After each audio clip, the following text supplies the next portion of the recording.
Alam nyo naman na siguro kung anong tawag dito, mga impacta. This is what you call sapay-sapay, sabi ni Auntie Loli Vlog. Pero dahil social ako, I call it a sapen-sapen.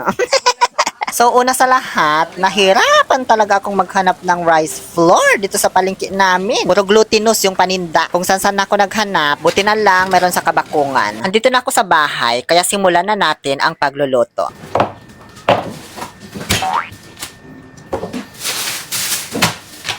Ayan, pagtititigan nyo na lang yung mga sangkap. Mamaya ko na babanggitin isa-isa kapag nilalaglag ko na. Ano pa bang kulang? Parang may nakalimutan pa akong kunin dito sa rape. Ano ba to, calamansi juice? Nauhaw lang naman ako pero di ko yan ihahalo. Masyado kayong judgmental. Okay na ba to lahat? May kulang pa ba? Ano pa bang kulang sa akin? Binaba ko na lahat ng expectations ko. Nilulok ko na lahat ng pride ko. Maricel Soriano, Soltera. Ayan yung kulang. Food coloring. Strainer, panagbatiit nol, mang coke. At dahil nga sa first time ko ito lutuin, nanood muna ako ng nanood muna ako ng sangdamakmak na cooking vlog tungkol sa sapien-sapien. Because I am a homo sapiens. Samantalang ikaw ay isang homo erectus at taong tabon. Kasi medyo maselan po ang sukat nito, ini-steam kasi. Baka mamaya matigas yung kalabasan. Bale, pinagkukumpara ko yung sangkap ng mga napanood ko, guys. Halos pare-pareho lang naman sila lahat ng sukat. Kung may pagkakaiba man, konting-konting sukat lang, ganun. Kaya ayan, tinake down notes ko na lang lahat. Para ma-perfect natin sakaling may lumabas sa exam. Diyos ko, magbablog lang naman ako. Kinailangan ko pang mag-aral. Bale, 2 condensed milk yung gagamitin ko, isang plain at isang ubi flavor. Pwede ka rin gumamit ng pandan flavor para dun sa color green. Kaso, di na ako gumamit kasi masyado nang marami yung magiging mixture natin. So, gagawin ko, hahatiin ko na lang yung plain na mixture natin, tapos kukulayan ko. Kumulay sa kamay ko yung hinawakan kong food coloring kanina, kaya ayan, hinugasan ko na lang dito sa may steamer. Pinarlangan ko na siya agad para habang nagmimekos-mekos tayo, umiinit na siya, di na tayo mag-aantay pang kumulo mamaya. Bale, kailangan din pala dito ng 3 container na paghahaluan ng ating mixture kasi nga 3 kulay yung gagawin natin. Alangan paghaluin mo yung 2 kulay sa isang mangkok ba?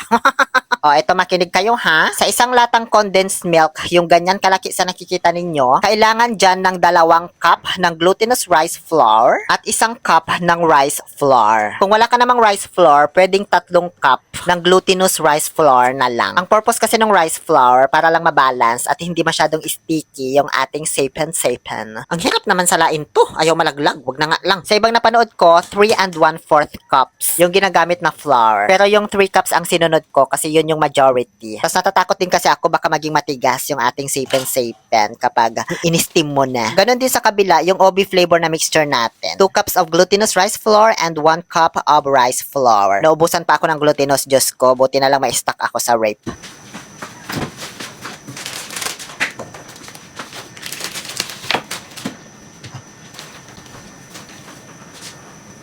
Pagkatapos niyan ay lagyan ng 1/2 cup ng sugar. Bawat mixture yan ha. Kasi hiwala yung ube tsaka plain natin. Brown sugar yung ginamit ko pero pwede naman kahit ano. White, light brown, tangerine, pantone, ganun. Bahala na kayo. Haluin ng maigi. Medyo naliitan ako dito sa pinaglagyan ko ng mixture natin para sa ube flavor. O, pak! So, naghanap ako ng isa pang malaking kaserolya. Buti na laang may mga nakatago pa akong kayamanan dito sa aming kabinet. Mga kaserolang gawa sa pilak at ginto.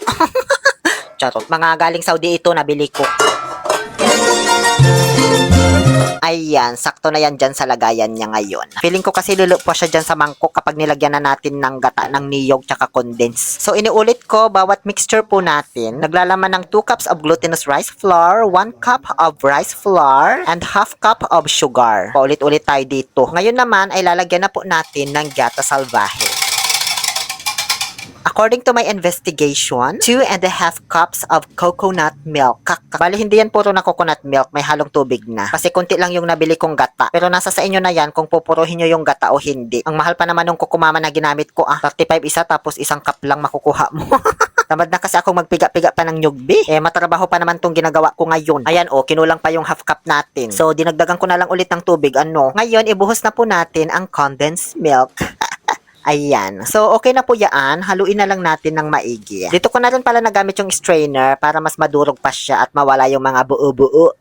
Ayoko kasi nung may mga buo-buo. Balihin natin ko sa dalawa yung plain na mixture natin. Kahit hindi sakto yung pagkakahati mo, bahala ka na. Kinulayan ko ng pula yung isa, tapos yung isa naman, kinulayan ko ng green. Yung iba, isang mixture lang yung ginagamit, tapos hinahati na sa tatlo. Sa kanila kinukulayan. Eh, ang kaso nga, nakabili na ako ng ube flavor na condensed milk. Kaya binukod ko na lang yung mixture ng ating ube. Kaya ibig sabihin, mas marami po tayong ube mixture kaysa dun sa pula at kulay green. Kaya yung ube na lang yung kakapalan natin ng muka. So, ganun lang po kabilis gumawa ng mixture, guys. Basta alam mo na yung sukat, madali lang. Make sure lang na nahalong maigi bago ilagay sa mga container na plastic.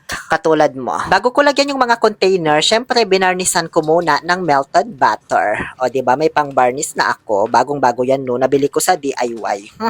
Mr. DIY pala. Mas maganda ilagay dyan yung coconut oil na pinagtustahan sana nung latik na gagawing pan-toppings mamaya pagluto na. Kaso bukas ko na lang yun gagawin, guys, kasi bukod sa kulang yung nabili kong niyog, eh matagal magpakulo ng latik, Diyos ko. Ngayon, sasalinan na natin yung bawat container ng ube flavor muna. Kasi yan yung kulay na dapat nasa ibabaw ng sipen-sipen, diba? Ganun yung madalas kasing nakikita kong paninda eh.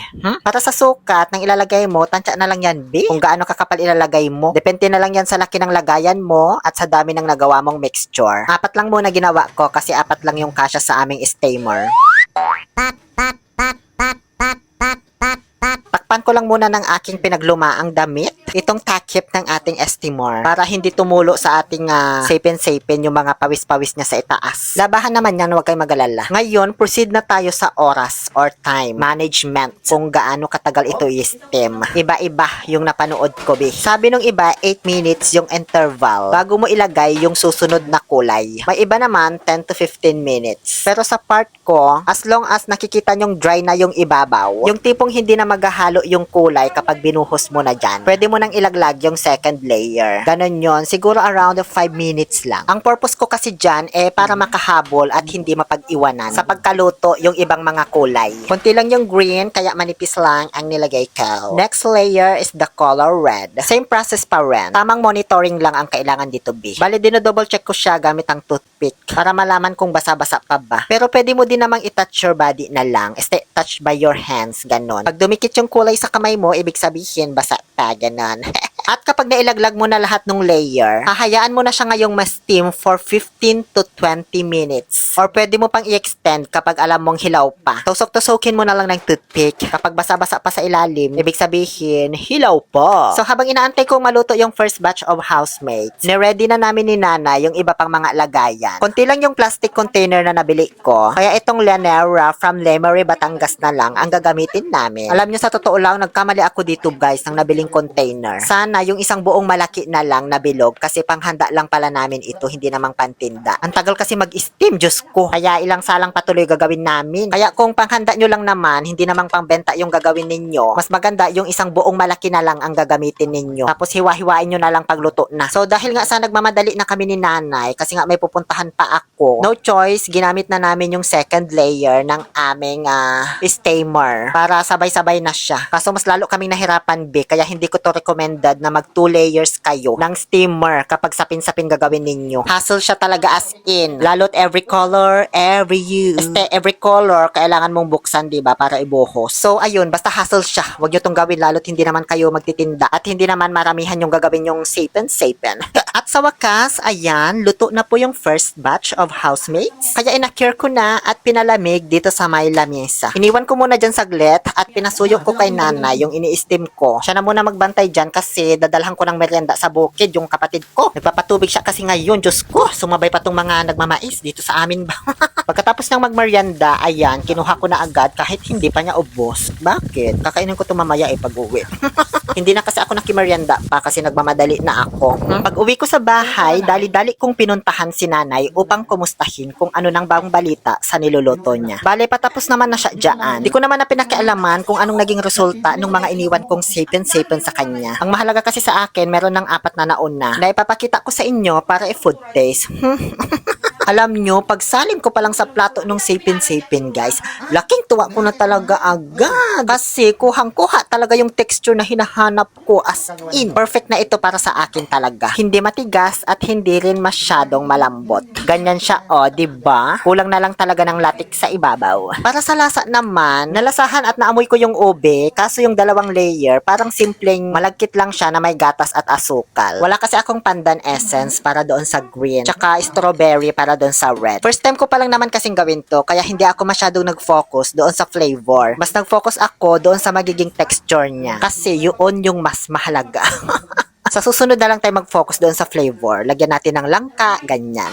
Kinabukasan, nagpunta na agad ako dito sa may bilihan ng niyog na baog. Bale, December 24 na po ito ng umaga, kaya asisitak lang maong. Diyos ko, madaling-madali na ako nito kasi ang dami ko pang lulutuin. Kaya ayan, isang piga lang yung ginawa ko doon sa niyog na gagawin nating latik. Dito na rin pala ako noon naubusan ng gas. Buti na lang merong reservoir kami. Madali lang gumawa ng latik, medyo may katagalan nga lang. Pinakuluan ko lang yung gata, tapos hinaluan ko ng konting kupal, kupag. Yun bang kinayod na nyug mismo para dumami siya. Antayin lang yan mag-evaporate hanggang sa magmanti-mantika at matusta katulad dyan sa nakikita ninyo ngayon. Ayan, perfect na. And now, let's do the plating. Ewan ko nga lang, ba't dumikit sa lanera? Yung sapin-sapin natin. Diyos ko, nahirapan akong tanggalin. Nilagyan ko naman yan ng butter. Kaya ang ginamit ko na lang na pang-plating ay itong mga nakalagay sa plastic container na bilog. So, background music na lang tayo kasi wala naman na akong sasabihin sa ganyan.